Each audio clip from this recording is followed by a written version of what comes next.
Maz at Triple C Creations. Hey, it's Maz here.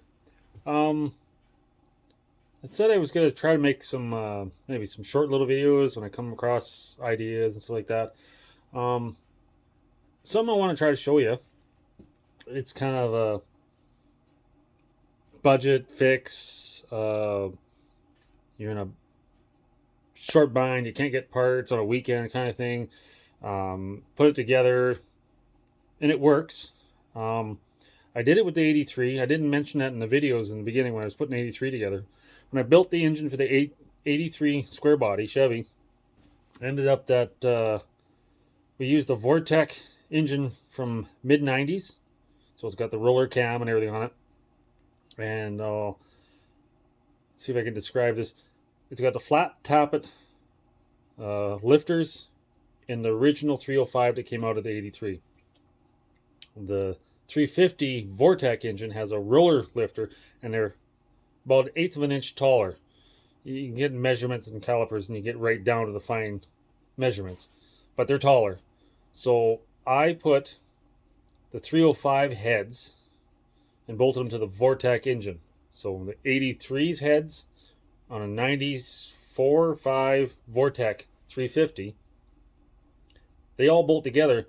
But now the problem is the, hold on a second, I'll get you a rocker here.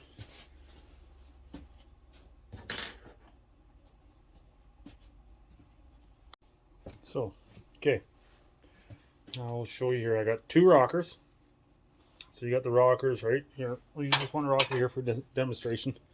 Now,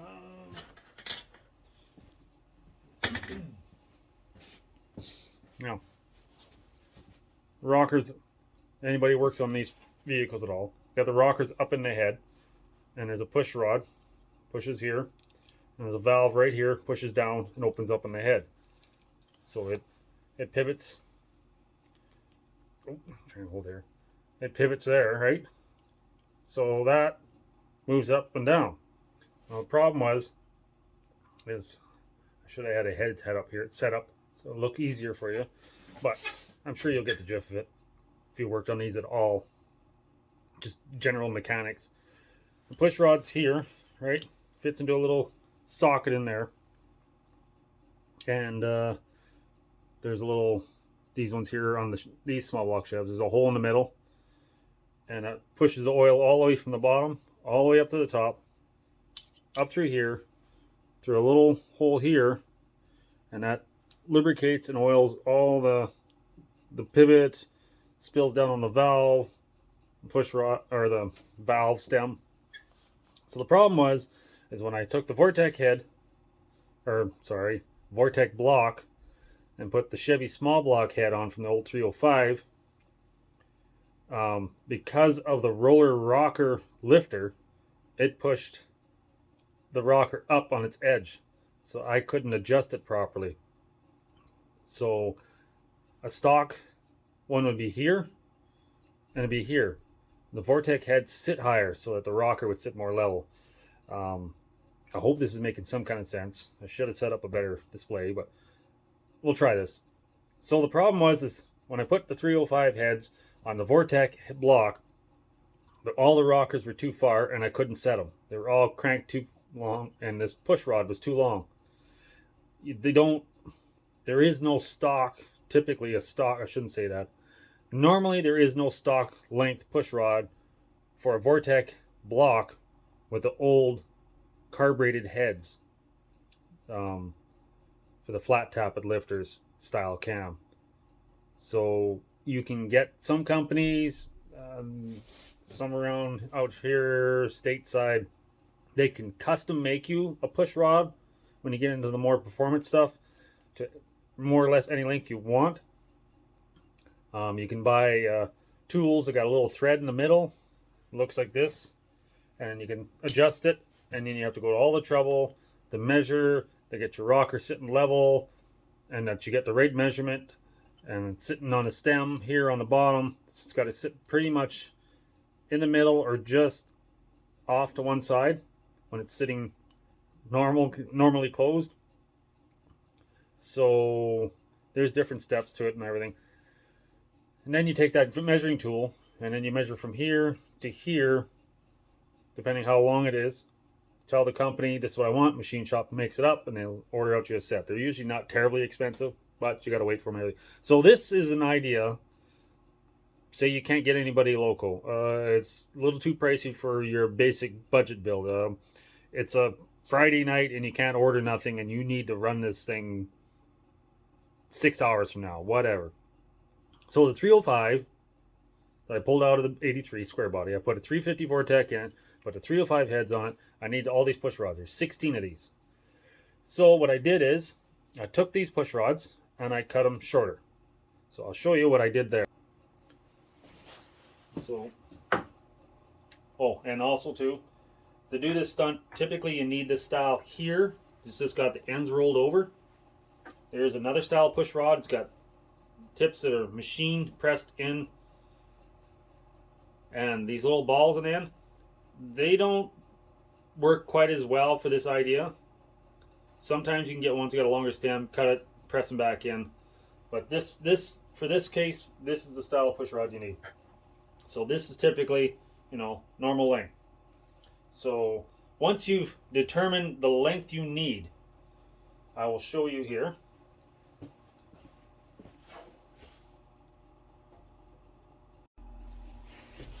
So get your measurements, the caliper or something.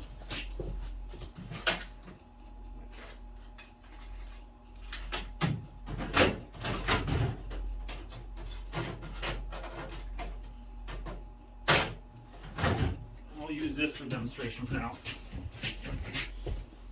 Say, okay, so you take the push rod, your stock one, and say there's your measurement there. Okay, so that'd be stock. So now we'll take the one you want and say we'll move it down, and you've measured it that you need 1/8 of an inch or so many millimeters. Once you're positive where you want it, take a mark. You can take a mark, tape it off. In this case, I will show you with tape, which will work even slicker.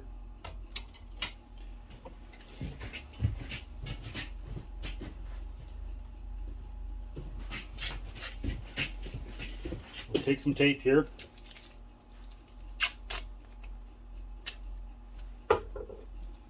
And say, just for sake of argument, that's how much you need to take off.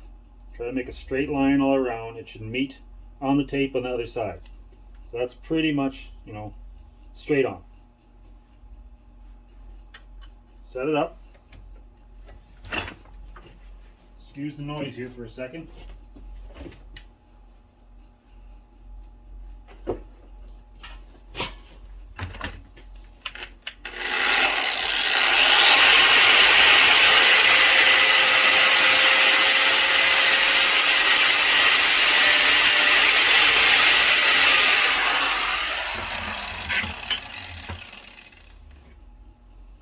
Don't burn yourself on this thing. Okay, so that was the easy part. So say you're positive, absolutely this is where it is. This is the length you need. Okay, so now end to end it's that much shorter. Now this is where the problem is. The end's rounded to fit the rocker.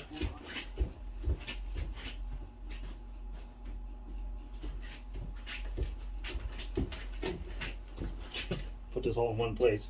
The end is fit the rocker, so it's all rounded out so it can sit there and pivot back and forth. Plus it oils through there. Well, now we have this big massive hole on the end, and it's not going to sit in there properly. It's got way too much oil flow. May cause a little more, you know, just not good oil. The oil pressure will be over the place on this. What you're more concerned is you need to get this, you need to make this end look like that end again. So make sure this is nice and flat and even. It has to be flat and even. Take your time, make this end as flat as possible. If you got like a metal bandsaw, a jig, something that'll cut them straight, because you're gonna do this 15 more times or 16 of these. And try to take a little bit of the round edge off, sharp edge or round edge, square edge off, round it out a little bit. So now we're going to show you the next step. Okay, so this is what you're going to need.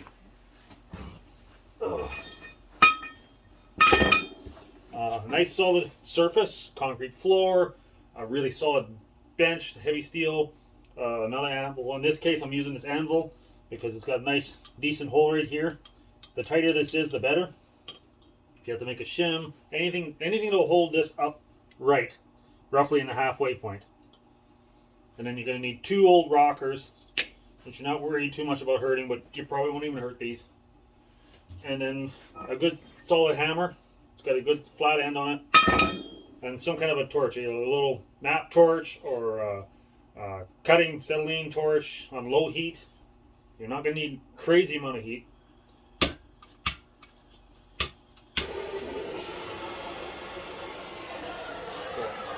put this here. Now, I'm going to take this. Make sure this is sitting down in the rocker.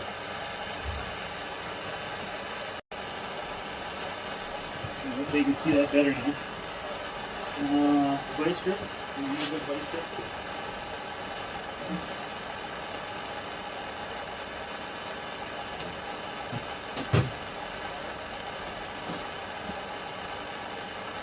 Okay.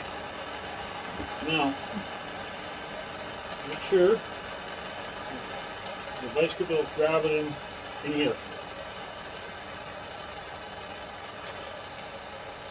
If you want more questions, I can get more in detail in this, but this will give you just an idea. It's nice and solid. So this is going to sit up here, up on top. Try to get this as square and level as you can. Get this straight up and down as square as level as you can. It sits down in there. Now,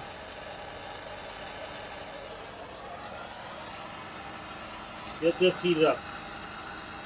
And you might want to roll this a little bit, just so the heat evens out a little bit.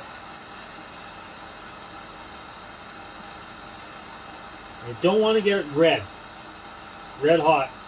You want to get it so it's just almost going to turn red.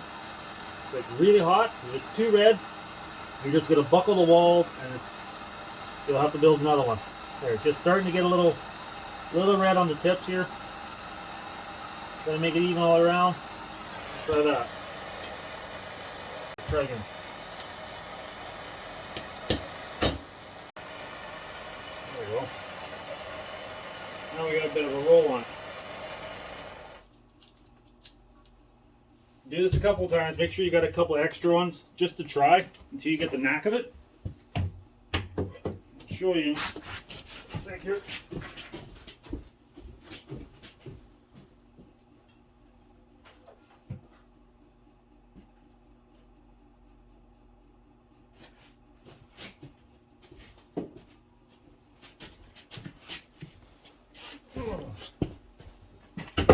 Now, where is it? Now, where's my good one to compare?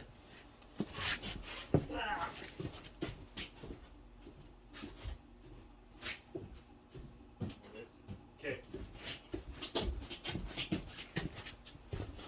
So now we got these two, right? So this one is shorter than that one. So now this one could take some more work, you know, but just so you get just an idea, probably needs to be heated up one more time and hit. But now you can see it's starting to get the roundness on it, and you can buff it afterwards, make it smooth. I did 16 of these. I probably messed up 3 of them. I had to redo them again.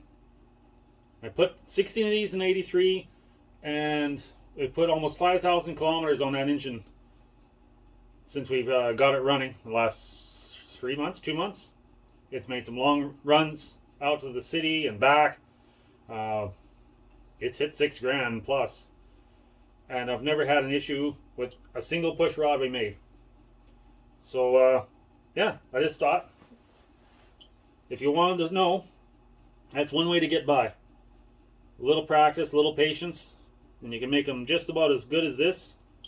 I recommend to keep this side up to the rocker and the manufactured side down to the lifter, so that it's nice and smooth.